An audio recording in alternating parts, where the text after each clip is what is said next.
relasyon. May nagdili na maguba ang maayo nato nga relasyon. Magato ang patambukon ug maayo ang ato ang paghigugma. Pagsalig nga dili maguba muna ang gitawag nato nga gugma natong duha nga dili basta binuang raagi. Sa pagsalig ug sa pagtuo nagkadako atong istorya sa relasyon nga buo gihapon hangtod karon. Kay bisag imua ang sayop ang tanan akong giangkon inday.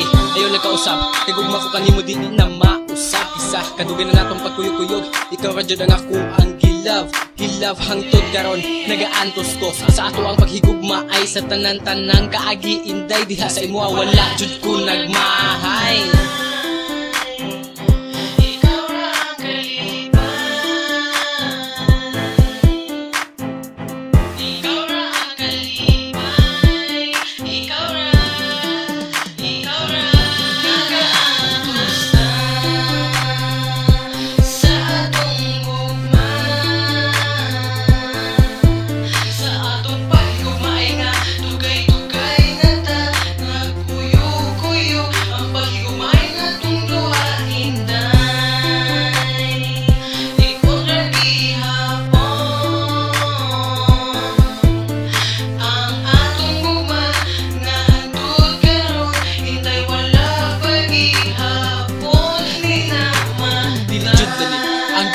Magagita o kalisod, pero kung naakay pag-antos sa relasyon dili ka maglisod. Naghanatag mga kaagi maong ikaw ra sa ako ang dughan. Ga inusar nga babayi sa akong tapad o dili na ka maalis dan inday. Taga maguyog kang duha pero medyo kita nga malipayon kini atong magibati inday. Ato akin ang ipadayon kay nagsaad kitang duha nga tamad katapusan ng ato ang gugma. Ang atong gugma inday dili mahuman bisag kanus apa kitang duha naghigugma ay nga malampuson ug maayo. Sa mga kaagi natong duha ang mga lisod atong giayo. Gibuhat nato ang tanan ug sa gugma wala ta may surrender. Ang ato ang gugma hangtod sa hangtod ug gitawag nato nga forever inday. Ako pagisulayan gibulagan ug ako ang gipaantos pero gipakita nimo sa ako ang gugmang dili pinugos. Maong karon ikaw inday ang ako ang gihigugma kay nakaya natong duha ug ang tanan ato ang gipakita.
Karon